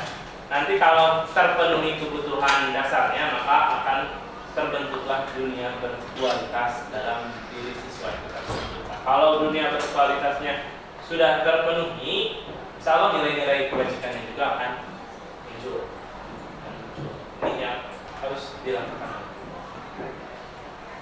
Selanjutnya, dalam menangani murid, guru itu punya beberapa posisi. Jadi dalam menerapkan disiplin positif, kita punya beberapa pilihan posisi kontrol. Mau posisi yang mana yang terbaik, dan kita sedang berada di posisi yang mana. Kita mulai dulu dengan pertanyaan teman. Anto jarang sekali hadir di pembelajaran jarak jauh, dan pada saat hadir pun Anto seringkali menggunakan kata-kata kasar di kolom chat mengikuti teman-temannya. Hal ini sudah sangat mengganggu, dan beberapa orang tua murid yang mengikuti pembelajaran daring mengeluhkan tentang perilaku Anto di pembelajaran jarak jauh. Bila Anda butuhnya, penerapan disiplin apakah yang akan Anda lakukan untuk kasus Anto? Apa? Disconnect. Kira-kira Pawan mulai budak sedikit ya Pawan, tapi kumakan. Kalau melihat anak yang berlaku bicara kasar, biasanya kalau saya lakukan ya kita melakukan pendekatan secara personal. Ya. Terus lihat lingkungan awal dia, terutama lingkungan keluarganya. Biasanya itu terbentuk di dalam lingkungan keluarganya. Ya. Jadi yang harus ditangani itu dirubah di lingkungan keluarganya, bukan di lingkungan sekolahnya. Ya, pertama dari pendidikan keluarga. Itu yang paling utama kalau bicara asas itu biasanya terbentuk di keluarga. Ada pendapat yang lain tentang yang dilakukan oleh guru untuk menangani Anto ini? Kalau Pawan, ya jadi melakukan pendekatan yang mengetahui latar belakang keluarganya. Kalau Pawan berarti sudah menerapkan restitusi itu Pawan, itu bagus Pawan. Sebenarnya Pawan, kita juga kadang tidak menyadari bahwa kita itu suka melakukan restitusi. Itu udah tergolong restitusi yang dilakukan oleh Pawan, dan itu yang diharapkan ketika menangani anak. Jadi jangan dihukum Anto ini, tapi dilakukan restitusi. Pawan tadi gak ada istilah akan menghukum Anto dengan tapi melakukan pendekatan, ditelusuri latar belakang keluarganya seperti apa, kondisi lingkungannya seperti apa, lalu nanti dicarikan solusi bersama-sama. Itulah restitusi. Dan berarti Pak Awan itu sudah berperan sebagai apa? Ini ada 5 5 posisi kontrol guru ya. Yang pertama sebagai penghukum, yang kedua pembuat merasa bersalah, yang ketiga sebagai teman, yang keempat pemantau, dan yang kelima manajer. Untuk penghukum dan pembuat merasa bersalah itu identitas gagal. Ya, jadi tidak disiplin positif, bukan disiplin positif. Kalau sebagai teman atau pemantau ini masih identitas berhasil, tapi kontrolnya dari luar, sama kayak konsekuensi tadi. Biasanya yang sebagai teman atau sebagai pemantau itu menerapkan konsekuensi dalam mendidiknya. Lalu sebagai manajer, kalau sebagai manajer itu identitas berhasil, tapi kontrol diri, intrinsik. Nah ini biasanya yang menerapkan restitusi. Kita ada di mana? Kita analisis dulu. Apa yang diperbuat oleh guru? Kalau sebagai penghukum itu menghardik, nunjuk-nunjuk. Jadi guru berkata kalau kamu tidak melakukannya, awas ya, rasakan. Nanti hasilnya akan memberontak. Kaitannya dengan dunia berkualitas, murid akan meletakkan guru di luar dunia berkualitas. Dia akan membenci gurunya. Lalu murid berkata, biarkan saja, nanti juga marah-marah lagi. Nah, dampaknya pada murid akan mengalami kesalahan. Lalu ada pembuat merasa bersalah. Biasanya berceramah dan mengatakan seharusnya dia tidak marah-marahnya, tapi biasanya nyindiran atau membuat salah-salah. Seharusnya ibu kecewa lah. Itu guru berkata kamu seharusnya kamu sudah tahu ibu lelah sekali melakukan itu. Ibu bosen berulang di dunia teh itu membuat salah-salah. Ya, salah-salah. Itu karunya kayak ibu dah. Itu membuat salah-salah. Itu membuat salah-salah, itu membuat salah-salah. Menyembunyikan, nanti di hasilnya siswa itu akan menyembunyikan atau menyangkal atau berbohong. Memang begitu. Nanti di hubungannya dengan dunia berkualitas, murid meletakkan guru di dalam dunia berkualitas. Tapi murid berkata maafkan saya, tapi nanti efek ke muridnya murid merasa rendah diri, tidak optimis. Jadi dia merasa paling orang gagal. Saya tidak bisa membanggakan guru saya, atau kalau berhubungan dengan orang tua, saya itu anak yang tidak bisa membanggakan orang tua saya. Itu kan dampaknya negatif bagi siswa karena dia merasa rendah diri. Itu jangan sampai terjadi. Lalu ada yang sebagai teman. Kalau sebagai teman itu biasanya membuatkan alasan untuk murid-muridnya. Dia berkata, ayolah lakukan demi ibu. Masa kamu tidak mau? Ingat tidak ibu pernah bantu.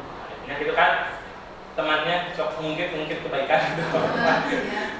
Ya, aku bapaknya kamu tuh ngasih kasih nilai bagus kira aku gitu. Belum hari itu teman ya.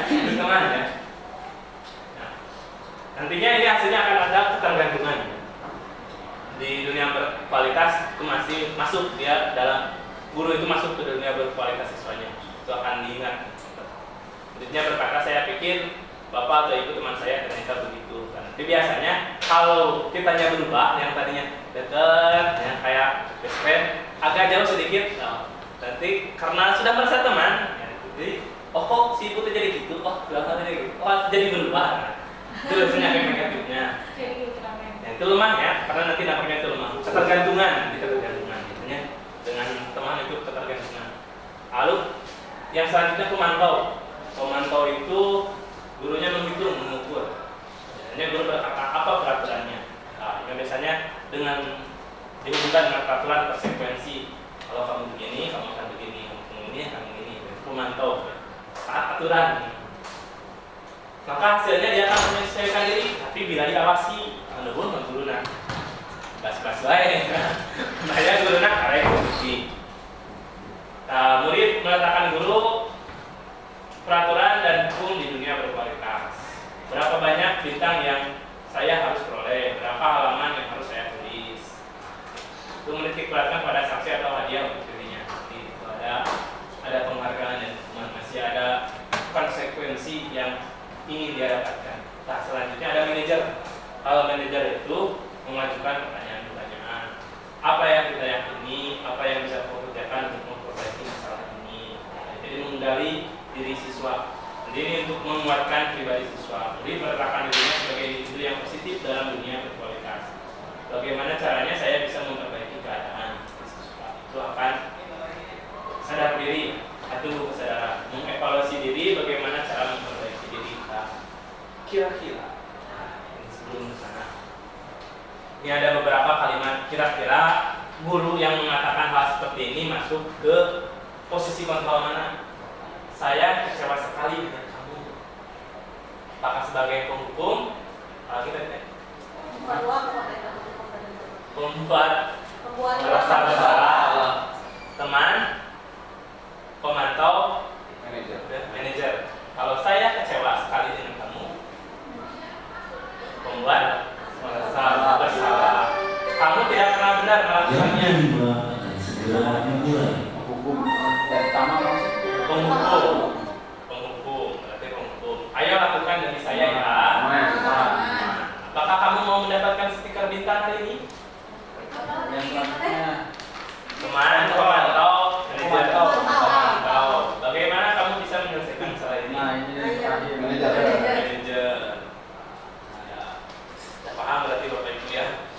Ini coba lagi. Kamu selalu yang paling terakhir. Akhir nawe memang mengerjakan penghukum ya. Jadi posisinya sebagai penghukum. Kamu tidak akan mendapatkan bintang bila tidak menyelesaikan tugas ini ya. Pemantau pada imbalan. Berapa kali sih saya sudah mengatakan kepada kamu? Sepakat besar-besaran ya. Semuanya dalam pendapat ingat bukan apa yang saya katakan. masa bersama tadi Kamu tidak akan pernah berhasil dalam kehidupan ini. Apa rencanamu untuk menyelesaikan ini?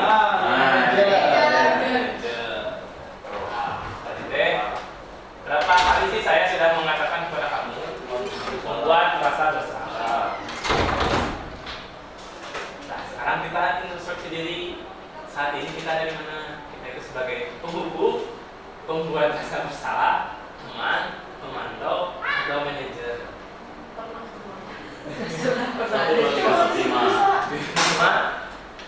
Kira-kira Bu Yulia kalau di rumah itu sebagai apa Bu Yulia terhadap anak ibu? Sebagai teman bisa, pemantau bisa, manajer Kalau di sekolah? kalau di sekolah semuanya.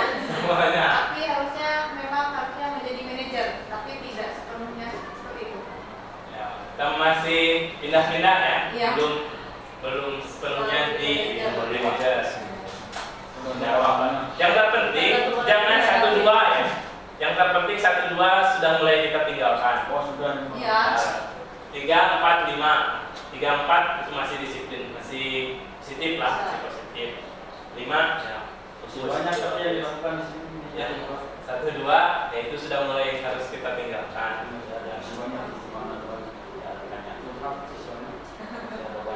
Selanjutnya yang terakhir ini restitusi 3 restitusi.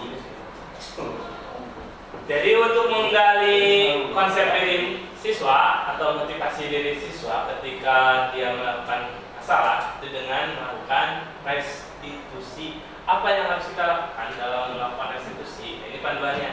Yang pertama itu menstabilkan identitas. Stabilkan dulu identitasnya.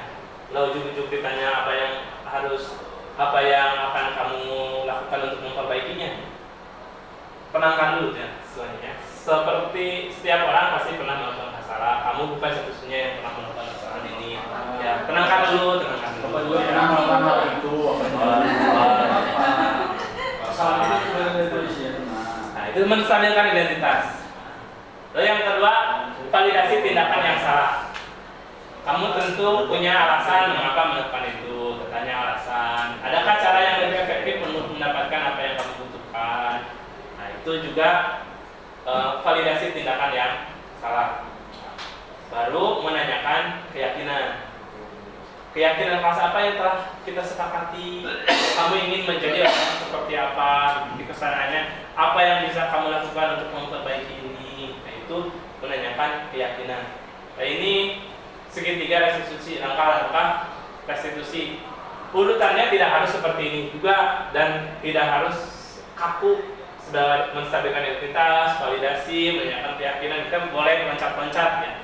Yang penting ada semuanya. Atau bolak-balik misalnya setelah menstabilkan identitas, kita melakukan validasi, oh ternyata agak goyang lagi, kita stabilkan lagi identitasnya. Itu gak apa-apa ya. Tapi yang intinya nanti akan muncul kesadaran dari siswa. Sedikit Pak Dede, segitiga restitusi ini tidak akan berjalan lancar jika situasinya tidak privasi Pak Dede. Karena saya pernah melihat seperti ini kan melakukan restitusi dengan bertanya dengan baik-baik, tapi di lingkungan yang banyak yang melihat, pasti siswanya tertekan dan akan malu, jadi tidak akan berhasil melakukan restitusi. Harusnya BK lah ya, contohnya harus di ruangan tertentu, dia dan siswanya saja yang berbicara tanpa ada siapa yang melihat. Ya, benar itu. Karena memang restitusi itu bagusnya empat mata ya. Jangan, karena tadi juga ini akan membentuk perilaku keyakinan positif dari dalam diri siswa. Kalau di tempat terbuka itu sama saja dengan mempermalukan ya. Bukan restitusi tadi jadi pembuat rasa bersalah ya. Rasa bersalah orang lain melihat saya melakukan kesalahan, ditanya-tanya di depan orang, itu gak jadi manajernya, jadinya pembuat merasa bersalah. Tetap harus ada privasi, harus ada privasi untuk proses melakukan restitusi ini. Itu bagusnya masukannya. Benar, emang harus seperti itu. Jadi kita harus empat mata dengan anak tersebut. Kecuali memang masalahnya dilakukan oleh kelompok, berarti dengan kelompok itu saja. Jadi jangan sampai jiwa positif atau mental anak itu down ya. Jadi jangan sampai merendahkan mental anak itu, karena justru yang diharapkan kan ini untuk menguatkan mental agar dia bisa memperbaiki dirinya dengan baik. Jawabannya pasti berbohong karena malu. Iya. Nah, ini contohnya menstabilkan identitas, yang untuk membuat anak merasa gagal karena berbuat salah menjadi positif terhadap dirinya. Ini justru ya, ini menstabilkan identitas itu mencari tempat yang aman, yang privasi, itu juga bagian dari menstabilkan identitas agar anak yang salah itu tidak merasa gagal, tapi dia bisa menjadi positif kembali. Misalnya guru berkata berbuat salah itu hal yang manusiawi, tidak ada manusia yang sempurna. Saya juga pernah melakukan kesalahan seperti itu. Kita pasti bisa menyelesaikan kesalahan ini. Bapak Ibu tidak tertarik untuk mencari tahu siapa yang benar, siapa yang salah. Bapak Ibu lebih tertarik untuk menyelesaikan masalah. Kalau kamu menyalahkan diri sendiri terus menerus, apa kamu bersikap baik pada diri sendiri? Nah, jadi kuatkan dulu, stabilkan dulu siswanya. Yang kedua, validasi kebutuhan. Yang membantu siswa mengenali kebutuhan yang ingin dipenuhinya ketika melakukan kesalahan itu. Tadinya patokannya ada kebutuhan dasar manusia, itu nyambung dengan kebutuhan dasar manusia. Jadi kamu bisa saja, contohnya kamu bisa saja akan melakukan hal yang lebih buruk, tapi kamu tidak melakukannya kan? Kamu pasti punya alasan mengapa melakukan hal tersebut. Intinya itu ya. Intinya ada alasan, kebutuhan apa, nanti menggali kebutuhan apa yang dibutuhkan oleh siswa. Lalu menanyakan keyakinan. Nah, anak melihat kesalahannya dihubungkan dengan norma sosial dan nilai-nilai yang mendasari manusia berinteraksi dengan orang lain. Apa nilai yang kita percaya di kelas kita? Nilai-nilai universal apa yang telah kita sepakati? Kelas yang ideal itu seperti apa? Ini menguatkan, ini proses penguatannya. Menguatkan nilai-nilai kebajikan yang ada di dalam diri siswa tersebut. Jadi siswa itu akan menjadi lebih positif, jiwanya akan lebih positif dengan menanyakan keyakinan. Itu segitiga restitusi. Contoh terakhir ya, studi kasusnya. Misalnya, ini contoh ya, contoh studi kasus yang dilakukan oleh Pak Joko. Mario dan Adi merupakan murid kelas 8 di SMP Tunas. Pada jam istirahat makan siang, saat semua anak lain bermain di luar kelas, mereka diajak bicara oleh guru wali kelas mereka, Bapak Joko, di ruang kelas. Pak Joko, Mario, Adi, Bapak tadi dengar laporan dari guru piket di kantin, sepertinya kalian dalam masalah ya. Ada yang bisa Bapak bantu? Apa yang terjadi? Ya Pak, tadi pada jam istirahat pagi kami main lempar-lemparan makanan di kantin, tapi tidak sengaja malah melempar wajah Ibu Dina kepala sekolah ketika beliau sedang berjalan. Lalu Lalu kalian main lempar-lemparan makanan di kantin kena wajah Ibu Dina ketika beliau sedang lewat. Iya Pak. Lalu Pak Joko, Adi, ada informasi yang kamu mau tambahkan? Kami tidak bermaksud melakukannya, tapi kami tidak sengaja. Apakah kalian tahu kalau kalian berada dalam masalah? Ya. Lalu Pak Joko, baiklah, Bapak di sini bukan untuk mencari siapa yang salah, Bapak di sini untuk mencari penyelesaian sama-sama, berpikir sama-sama tentang apa yang bisa kita lakukan untuk memperbaiki situasi ini.